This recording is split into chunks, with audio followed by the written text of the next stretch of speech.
It's Mohim for Boxing Domination, and today I'm joined by the Hatchet, Jarome Hatch, ahead of BYB 18 at the O2 Arena. Joining me from Texas, Jarome, how you doing? Hey, how you doing? Yeah, I'm not too bad, sir. How you doing?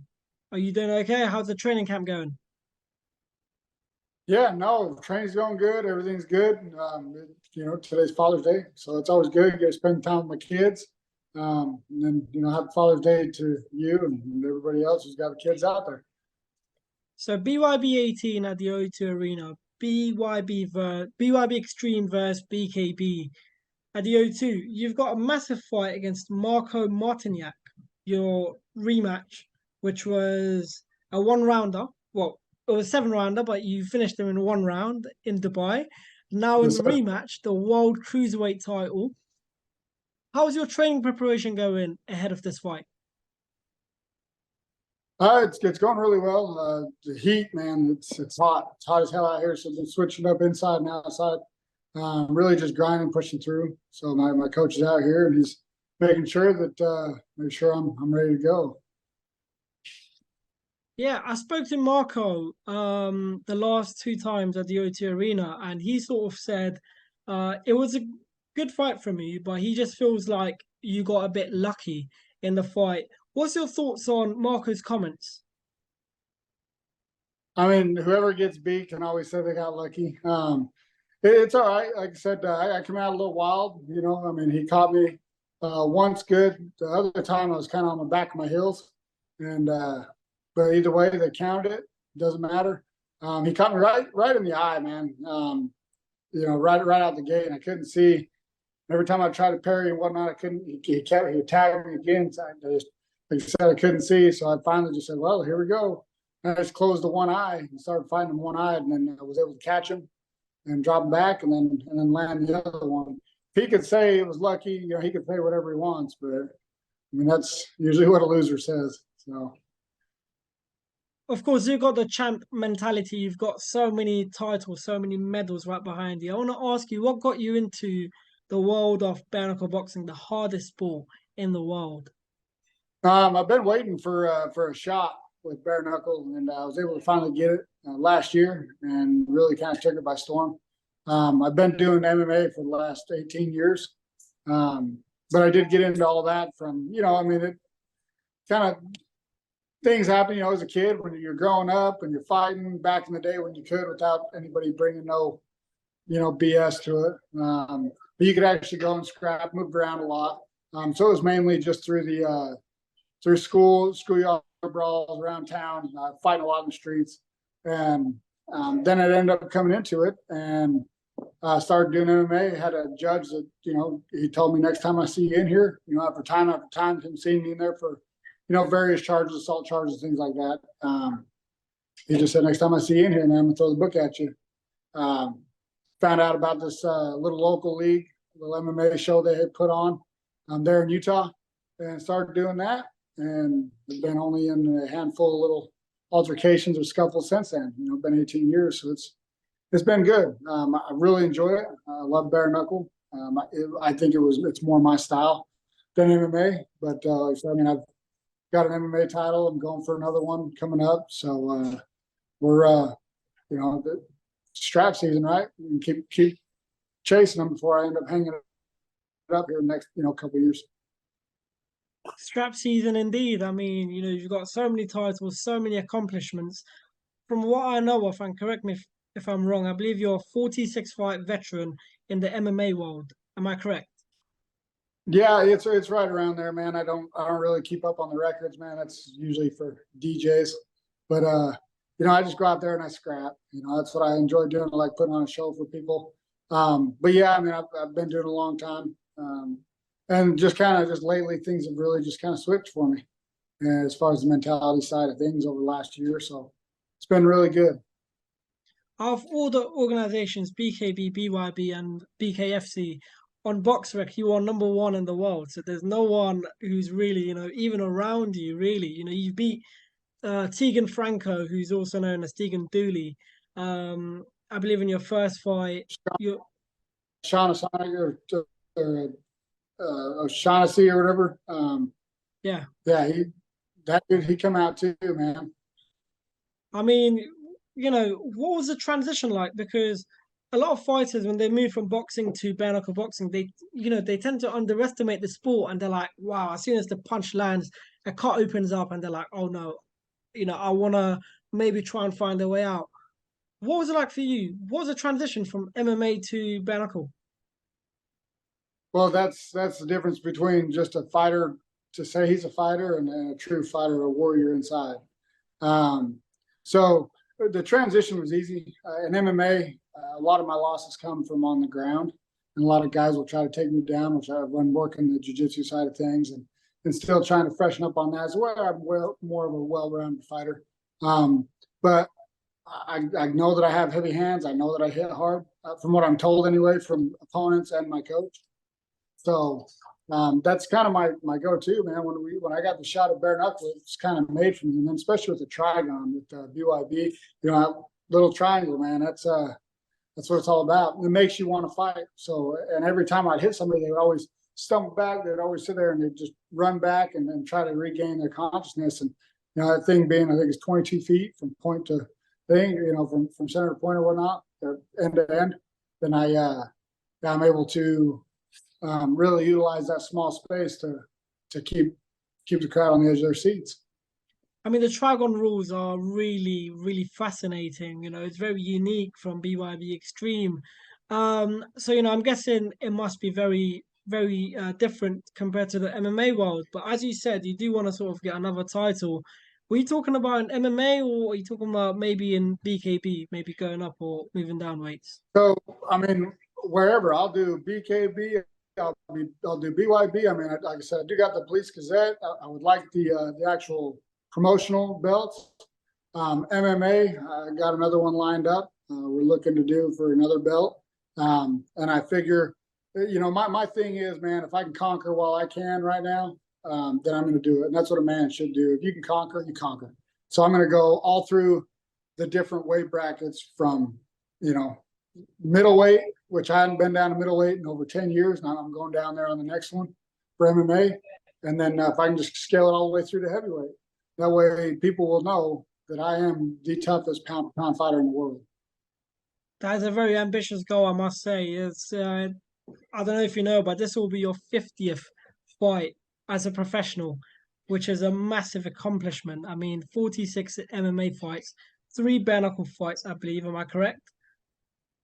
Correct. Yes, sir. Yeah, and that's just in the actual combat sports world. That's not.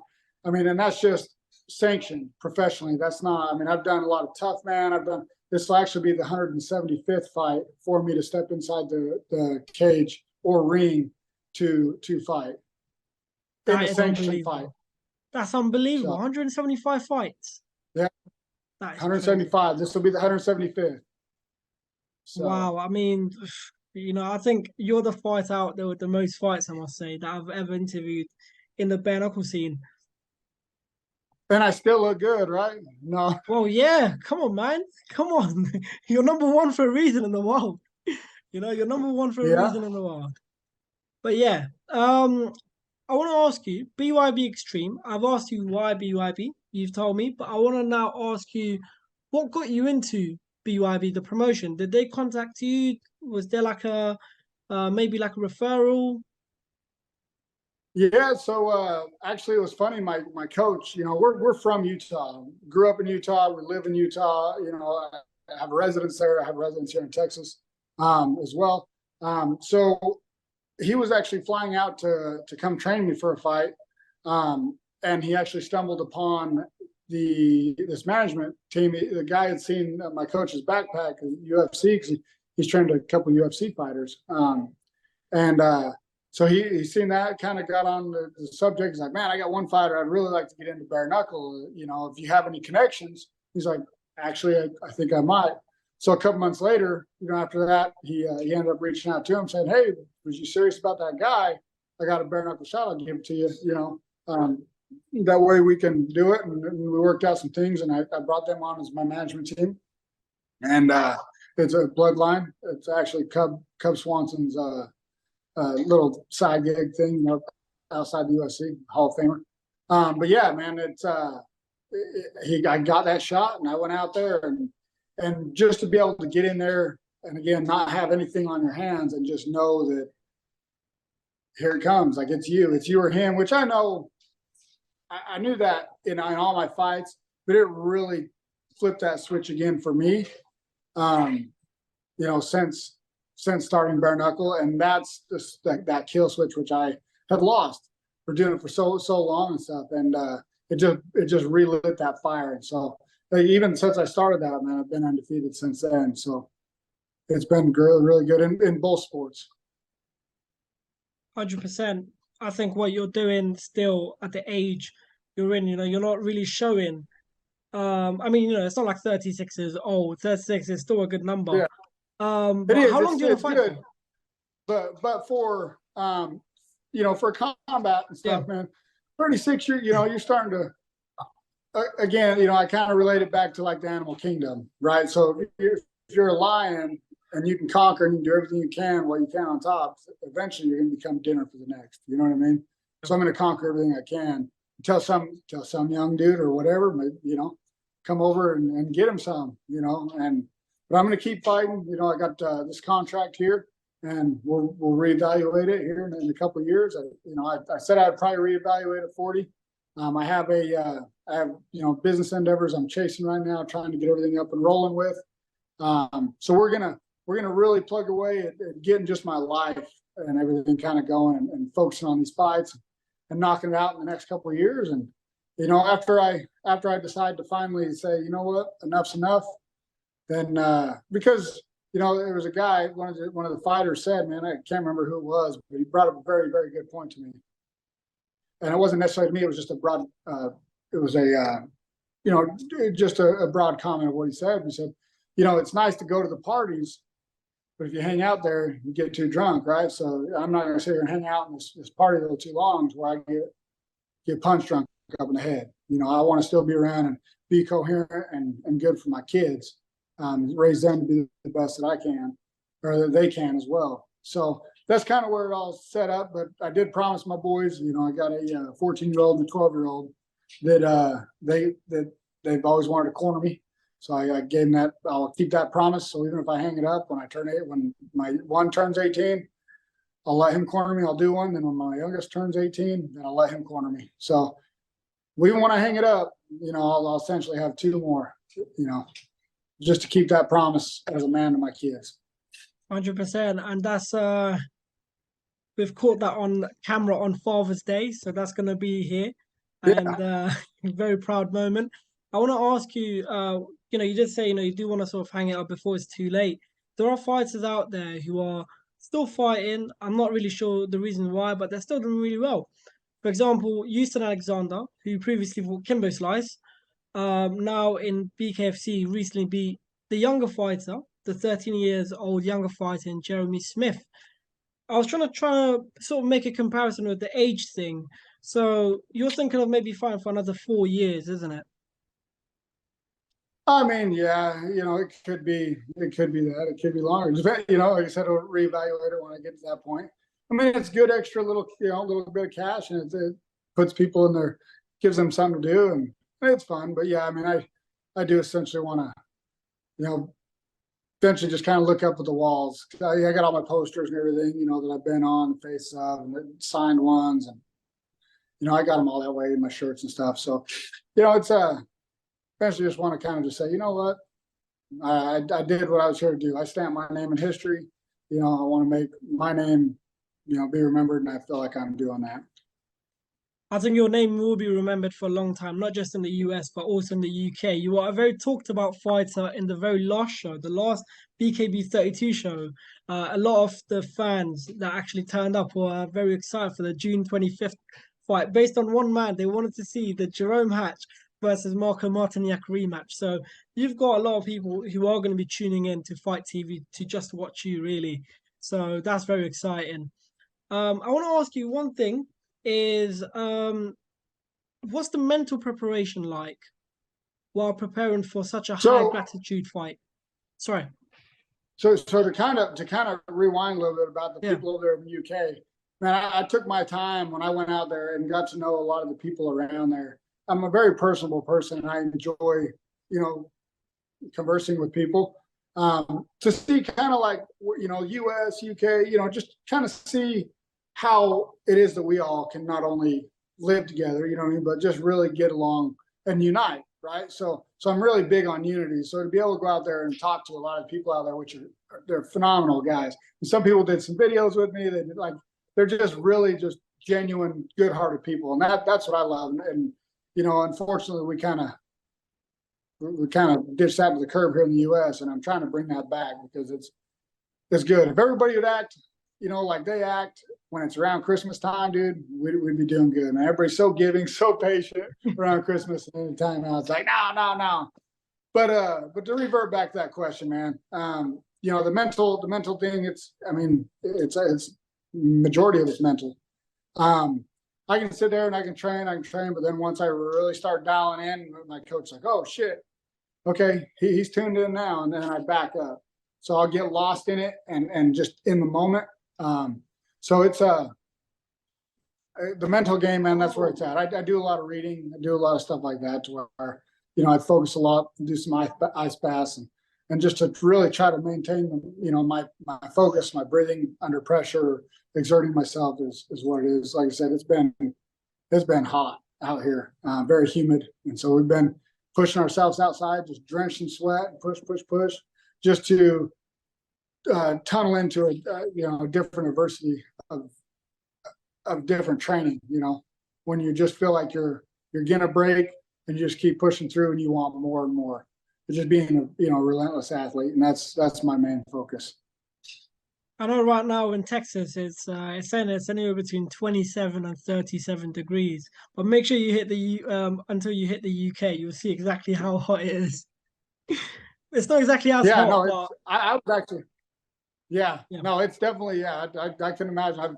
I checked the weather down there, you know, because I had it on my phone from when I was going down to kind of see the differences. But like it's been, you know, right in the, you know, 110, 115, 120 as far as the real feel, you know what I mean, with all the humidity, 77% humidity and things like that. So it's yeah, not saying anything about comparable. It's totally different down there. Like I said, you know, heat's heat, right? Yeah. So Do you prefer cold weather, or do you prefer hot weather when training in camp? Or it doesn't matter? they they bring on their own adversity. I enjoy them both in different ways. Like I said, I really enjoy hiking and doing all those things in the cold. I like, you know, in the snow. I like doing the ice plunges. Very, very, very big on them ice plunges. So I do like the cold. As far as training out in it, I don't mind it. I got to, you know, package up this head a little bit because I ain't got no hair, you know, no locks. So it's, but it doesn't matter really.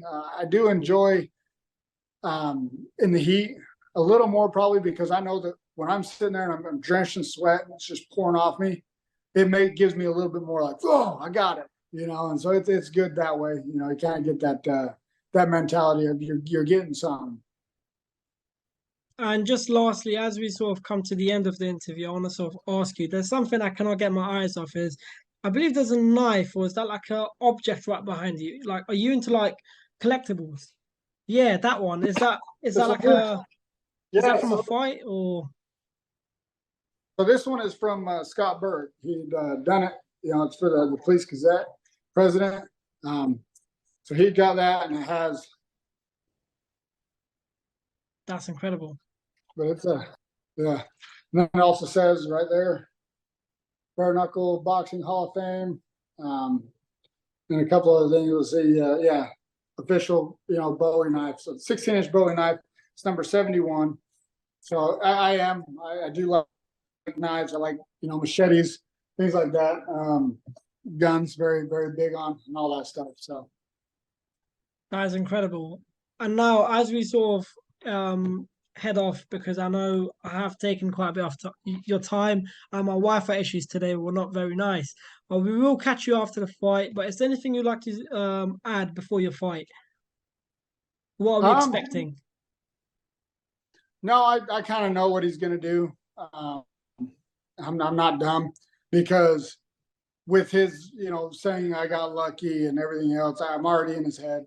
Like you said, he knows he can't take my power. So I already know if I couldn't take someone's power, what I would have to do. I mean, he's going to try to stay back. He's going to try to stay long. He's going to try to stay, and keep moving lateral. He's going to more or less, he ain't going to come back. He ain't going to come back into it with me.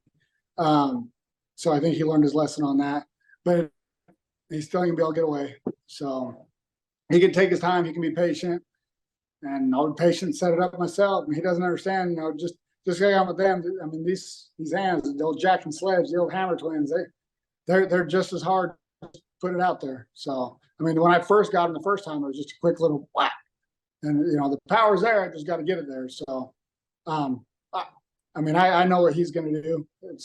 We've been training on it. Like I said, he watches all my stuff on social, as coaches do, and I only put up what I want him to see. You know what I mean? So he can make his plans whatever he wants. It's about a mind game from you coming in as well. Oh, it's always a mind game, man. Always. Because, like I said, just like you pointed out, your mentality, your mental side of things, I mean, that's the majority of it.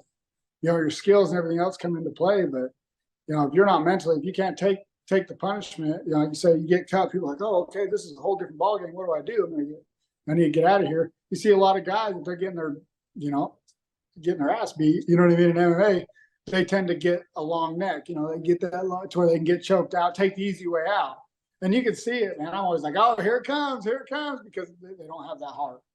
They have enough discipline and determination to go in there and do it and not take anything from them. But that heart, that's one thing you can't learn.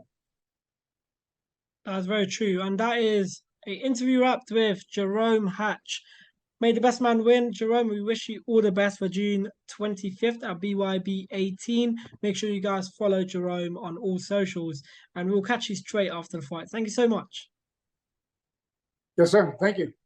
Hey, lastly, I did want to reach out, and I want to tell everybody that follows me on all my socials, thank you very much. I appreciate you guys for the continued support. My sponsors, I got Sign Guys, Death or Glory Tattoo, Water and Wellness. I mean, that's been a whole key. It's a new one, a game changer for me.